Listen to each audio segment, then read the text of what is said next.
Di ujung barat Nusantara, terbentang sebuah keindahan yang masih terjaga.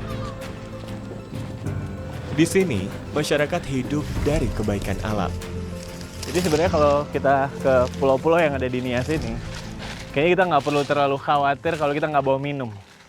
Asal kita punya satu skill aja, manjat pohon kelapa. Ya, seperti namanya, Tree of Life, pohon kehidupan. Di sini kita juga bisa menikmati pesisir pantai yang eksotis. Hingga melihat luasnya langit dan birunya laut dari atas menara pandang di ujung utara Pulau Nias. Keindahan Toyolawa, Nias Utara.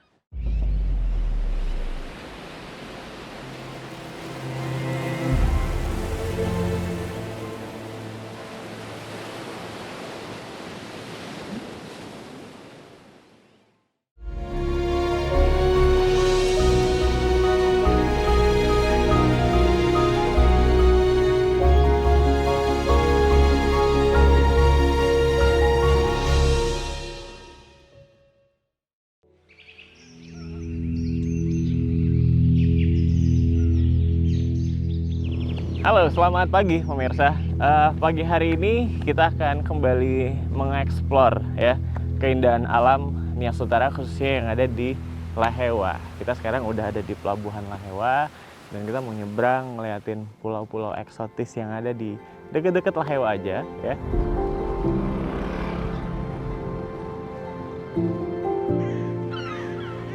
Ini juga jadi pelabuhan yang cukup baik ya ternyata di Nias Utara. Di depan. Ya. Oke. Hai pemirsa, keseruan potret di Nias Utara akan kita lanjutkan kembali. Kali ini saya akan mengajak Anda mengeksplorasi Pulau Torigoo.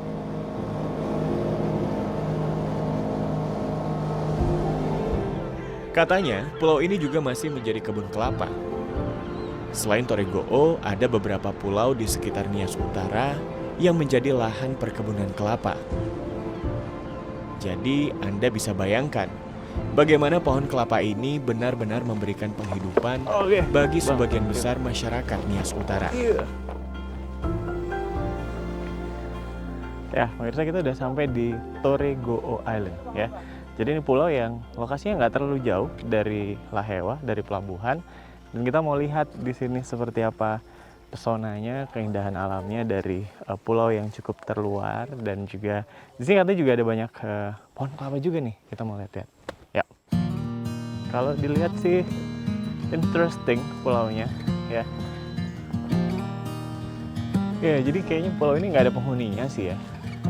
Masih dipenuhi juga sama bakau. Tapi juga ada kebun kelapanya nih pemirsa.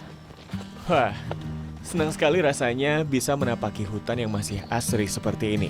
Kalau dilihat nih juga salah satu jenis bakau yang ini udah gede banget ya. Udah akar batangnya udah entah kemana-mana. Luar biasa. Suara dedaunan, semilir angin, dan aroma segar pepohonan seperti memberi ruang bagi pikiran yang penat untuk pulih.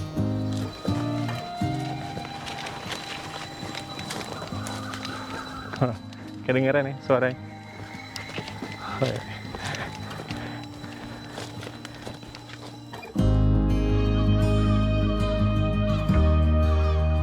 Banyak penelitian yang mengatakan, melalui udara yang kita hirup di alam seperti ini, tubuh menerima senyawa alami dari pepohonan yang bisa memperkuat sistem imun tubuh, mampu meredakan stres, dan menurunkan tekanan darah. Dan jalan setapak yang kita lewatin itu, ini betulan kumpulan dari karang-karang yang ada di sini untuk supaya bisa dilalui ya sama kita. Masih sangat rimbun, asri, dan bakaunya besar-besar sekali pemirsa. Dan setelah 30 menit berjalan di bawah terik matahari pagi, kita mendapati pepohonan kelapa yang menjulang tinggi. Indah sekali.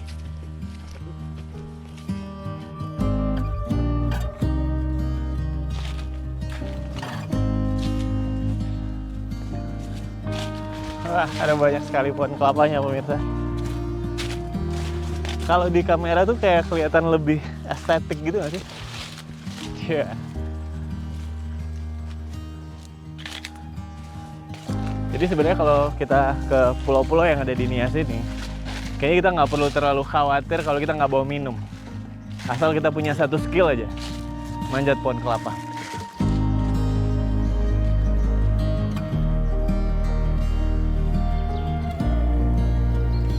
Kebun kelapa di pulau ini sudah ada sejak zaman kolonial Belanda. Jika Anda melihat ke atas, pohon-pohon kelapa yang menjulang ini memiliki tinggi 10 hingga 13 meter. Jadi skill manjat aja nggak cukup ya, tapi juga butuh keberanian.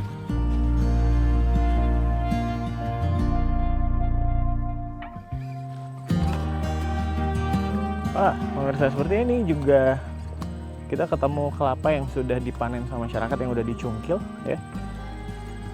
Nah, bentuknya itu seperti ini nih. Ini kayak juga udah siap untuk diangkut nantinya, dibawa ke Lahewa ya.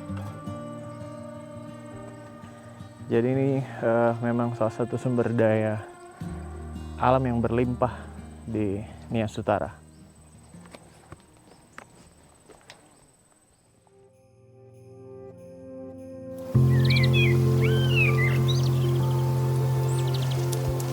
Setelah berjalan selama 1 jam lebih, saya bertemu dengan petani kelapa. Di sini juga sedang ada Ibu Lisbeth, pengelola dari PT Sedar Abadi Jaya. Dibandingkan dulu ya Pak ya, harga kelapa. Dan ternyata, Bu Lisbeth bilang Pulau Toregoo juga masih menjadi kawasan perkebunan kelapa milik perusahaan mereka. Iya, benar. Ibu, saya pengen ngobrol-ngobrol. Tadi sebelumnya saya ketemu masyarakat di sekitar kebun. Wah, luar biasa sekali ya Bu ya. Ternyata ada perkebunan milik perusahaan di sini yang saya rasa luas sekali Bu ya. Iya, iya. Ada kurang lebih 1000 hektar. 1030 Wow, iya. wow. Jadi gimana kondisi perkebunan kita dan potensi budidaya kelapanya hari ini, Bu? Potensi kelapanya untuk saat ini sih karena ini pun kita tetap pelihara ya, tetap kita maintain, kita juga berusaha untuk tetap budidaya kelapa ini tetap kita mau pertahankan. Ya, tapi sangat menarik sekali ya ternyata perusahaan Ibu ini mengelolanya juga sangat melibatkan masyarakat dan juga cukup aware ya dengan imbal hasil yang sangat balance atau berimbang tadi ya Bu ya. Iya. Apa yang mungkin ngebuat perusahaan akhirnya mutusin untuk ya udah nih kita memang pengen bagi dua nih, jadiin petani itu justru sebagai mitra bukan sebagai karyawan atau pekerja begitu ya Bu, buruh gitu. Iya. Perusahaan mungkin dari awal untuk mengelola kelapa ini kan melihat kondisi masyarakat itu kan masih butuh terus untuk diberikan pembinaan untuk meningkatkan taraf hidup mereka karena mereka dulunya memang agak sulit di sana karena kenapa? Dulu kan transportasi itu mereka kan harus mengharapkan dari laut gitu, dari pinggir pantai. Nah, jadi kan setelah kita ada di sini ini kan kita buka jalan kasih mereka untuk bisa transportasi lebih gampang gitu. Jadi kita juga kan memperhatikan mereka dengan membangun rumah-rumah tinggal mereka di daerah kebun. Jadi mereka tidak kesulitan lagi untuk tempat tinggal gitu. Bu, itu lagi ada yang manjat juga ya? Oh iya, ya. Ini hari ini mereka lagi lakukan pemanjatan. Itu kita biasanya ada orang yang betul-betul memang tukang panjat namanya. Jadi beda ya, petani yang Yang cungkil beda. Sama yang manjat itu keahliannya masing-masing? Masing-masing. Kalau tukang panjat itu memang dia khusus manjat. Mereka yang manjat setiap pokok kelapa kita lah yang kita panenkan. Tapi menarik juga ya Bu, itu ternyata manjatnya cuman kayak peralatan seadanya pakai tali doang, itu udah bisa langsung. Sudah. Jadi memang butuh kalian khusus ya sebenarnya untuk manjat ya? Iya, karena di sini tradisinya kan tukang panjat itu ada satu kayak tradisi. Kalau tukang panjat itu nanti kita pun nggak perlu ikutin mereka. Nggak perlu. Mereka diberi kepercayaan mau panjat itu dan mereka akan melaporkan berapa pohon yang mereka panjat satu hari. Kita nggak mesti ikutin mereka. Jadi yang dijadikan ini tuh hanya kepercayaan aja satu sama lain. Jadi kepercayaan kita juga terhadap masyarakat itu kita juga bangun. Ada kesadaran itu bahwasanya yang mereka kerja itu bukan hanya kita tongkrongin, mereka juga harus ada bisa kepercayaan yang kita berikan itu mereka gunakan dengan baik. Itu yang sudah berlaku dari dulu sama masyarakat di sini, Bu ya? Iya.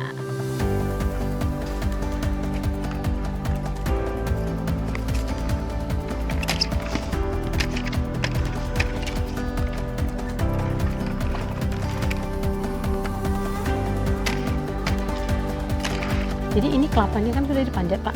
Kita boleh nikmatin karena air kelapanya juga luar biasa. Oh iya? Lain daripada bisa ini. juga tetap diminum ya air kelapanya? Bisa. Wah, Silakan, boleh. tetap disiapkan kita.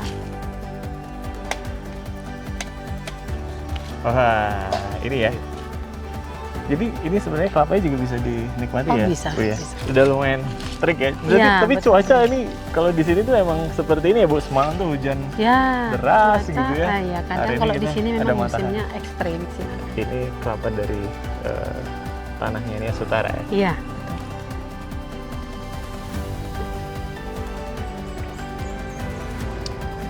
Segar sekali. Oke.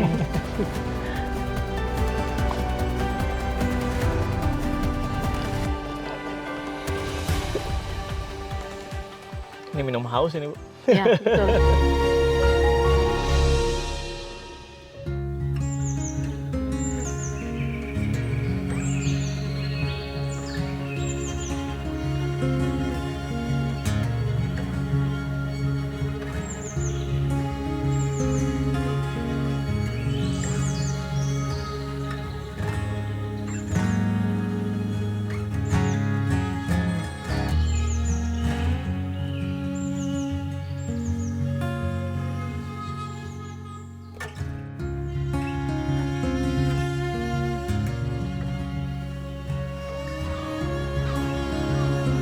Setelah dari Pulau Toregoo, saya jadi tertarik untuk mencari tahu lebih banyak tentang proses pengolahan minyak kelapa yang ada di Nias Utara.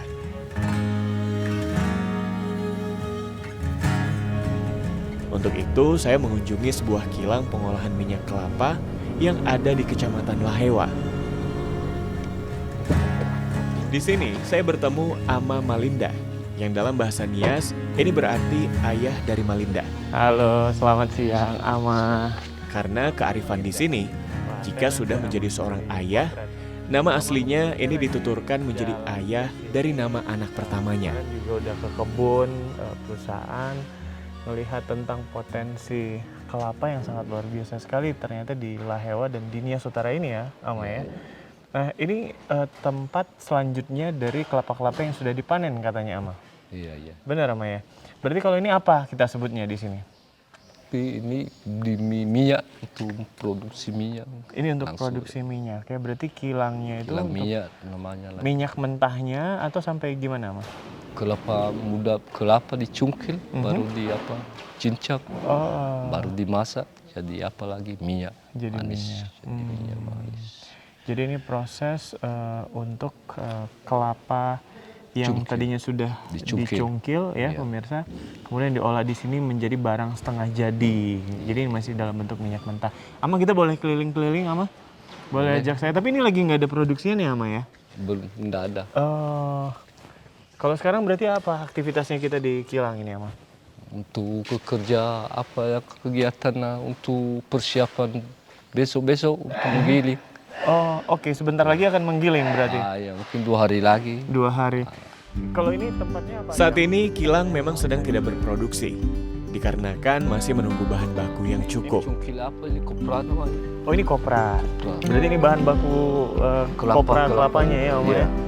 Oh, kalau kopra itu dia udah dijemur. Sudah di apa? Iya, dengan api dijemur di apa. Namun, Ama Malinda tetap mengajak saya untuk berkeliling, Ini yang mentah. memberitahu tentang bagaimana proses pengolahan kelapa cungkil hingga akhirnya menjadi minyak kelapa mentah yang siap untuk diekspor. Baru mulai dicincang dari sini, Dicincang dari sini, masuk di sini, naik ke atas. sampai ke bawah itu tadi penampungnya. Oke. Masuk yang 2 ini penampungnya. Di sini diaduk semua. Oh, di sini diaduk semua. Diaduk dengan minyak kan, baru ditarik di atas. Ini masuk Ditarik ke atas. kuali-kualinya.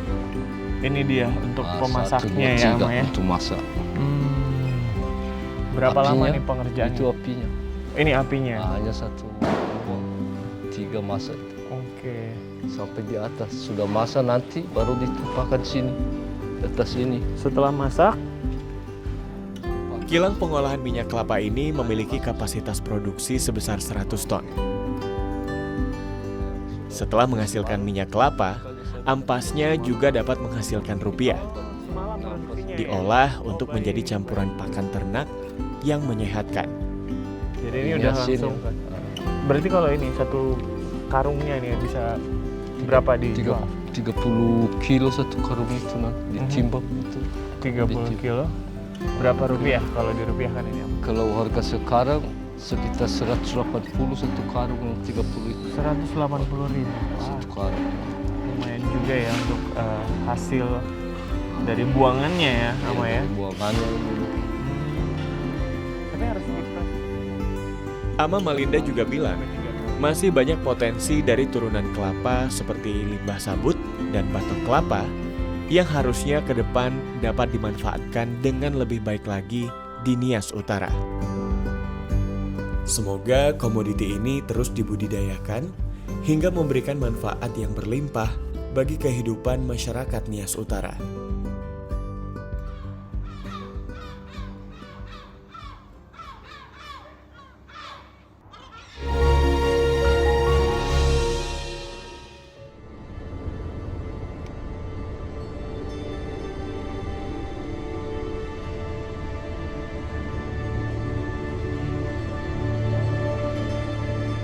Oke, kali ini Potret akan mengajak Anda pelesiran, mengunjungi destinasi yang bahkan belum tersedia di Google Map. Keindahan alam Nias benar-benar memiliki potensi besar untuk dikembangkan. Seperti pantai yang oleh masyarakat setempat diberi nama Soromasi. Hampir tak ada jejak kaki yang mengunjungi. Dan mungkin juga masih belum banyak mata yang melihat dan menikmati keindahan pantai ini. Tapi, bagi saya justru disitulah letak pesonanya, murni dan alami. Oke, sekarang waktunya Anda menikmati keindahan setiap sudut pantai ini.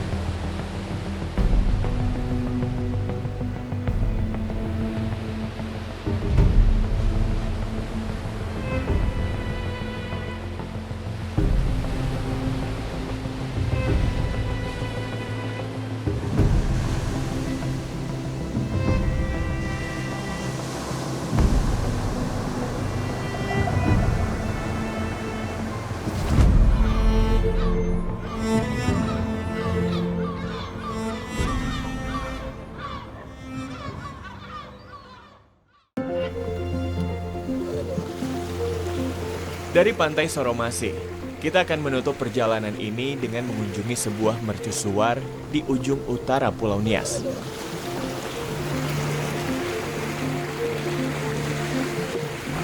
Pemirsa, tadi sempat lihat ya jalanannya kayak apa, parah ya. Tapi kita sepertinya sudah sampai mercusuar. Setelah berjibaku melewati jalan rawa yang berlumpur, akhirnya kita sampai di lokasi. Mercusuar ini dibangun oleh pemerintah pada tahun 2008. Wah, pemirsa, kita udah sampai ya di mercusuar Toyolawah, Nias Utara. Yuk, kita ke dalam. Di sini saya bertemu dan berbincang dengan Pak Heng, warga Nias Utara. Halo, Bapak.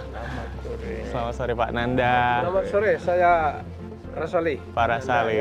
Ya, ada Pak Heng, Ya, Pak Rasali. Ya, Pak, ini luar biasa ternyata di ujung Nias Utara ada mercusuar. Ya. Ini sudah sejak tahun berapa kalau yang sepengetahuan Bapak?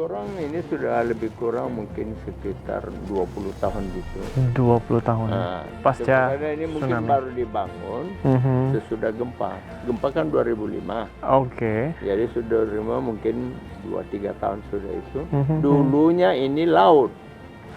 Dulunya ini laut. Dulunya laut. Jadi waktu terjadi gempa mungkin ada pergeseran bumi itu. Iya. Jadi sesudah gempa ini jadi daratan. Makanya di sini bangun. Sebetulnya fungsinya ini untuk para nelayan. Betul. Karena di ujung ini ombaknya itu 3 segi. Jadi kalau kapal mau lewat di sekitar sini, mesti dia lihat kalau kapal besar sih nggak ada problem. Berarti ini awalnya. Namun sayang, kini mercusuar Toyolawa sudah tidak berfungsi lagi. Padahal mercusuar memiliki fungsi yang sangat vital. Kita mungkin boleh sambil lihat ke atas nih, masih bisa dinaikin Pak kalau Boleh. kondisinya. Sambil bercerita, Pak Heng mengajak saya untuk naik ke atas mercusuar yang memiliki tinggi sekitar 30 meter. Bisa dinaiki ya Pak sampai atas ya. Iya, tapi Bapak memang masih rutin ke lapangan ya Pak? Apa? Hari-hari Bapak masih rutin cek Iya. ke lapangan langsung? Saya sering ke kebun. Kadang-kadang jalan sampai 2-3 kilometer. Wah. Nah, inilah. Wow, ini ya. Nah, ini yang Turegaleko. Yang mau ini itulah dulu batu-batu itu. Itu dulu laut itu. Jadi dulu pun ini sebenarnya laut ya Pak ya, tapi Laut ini. setelah gempa Dia naik. Naik. Tanahnya naik. Nah, tanah. Yang di selatan tuh di dalam turun. oh. Nah. Menaiki anak tangga menuju puncak mercusuar memang butuh kaki yang lebih kuat. Iya, luar biasa akhirnya kita sampai. Tapi pemirsa, Pak Heng ini juga punya fisik yang luar biasa, salut saya. Bapak usia berapa tadi Pak? 77. 77 Iya. coy. Bentar lagi lewat tahun itu. Semua laut di sini. Jadi karena sudah gempa jadi naik baru nampak pantainya sekarang. Jadi artinya dulu di tempat mercusuar ini pun Laut. dulunya laut ya Pak? Mungkin lebih kurang dulu tingginya 2-3 meter begitu. Wow, tapi karena Makanya gempa. batu di sana itu Mhm. dulu itu masih laut. Tapi mudah-mudahan ini harapannya kita semua, mungkin mercusuar ini juga bisa difungsikan kembali ya Pak? Iya, itu harapan. Tetapi persoalannya, kalaupun Departemen Perhubungan Laut yang berkompeten di sini, kalau tidak ditaruh seorang penjaga, Ya. dia kan dirusak, dicuri. Ya. Terlebih alat mercusuarnya, solar cell, baterai pasti dicuri. Kalau Iya. nggak dijaga pasti Oh, nggak dicuri. dijaga. Wah, luar biasa ya pengalaman kita di perjalanan kali ini. Mulai dari sampai ke Nias sendiri, terus kita ke Nias Utara, tempat yang mungkin buat sebagian besar orang-orang ini belum jadi pilihan ya untuk mereka datang. Dan kita melihat bahwa betapa kaya dan indahnya alam di Nias Utara ini dengan potensi kelapanya yang sangat luar biasa.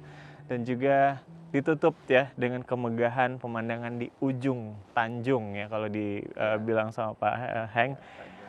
Keindahan Toyolawa Nias Utara.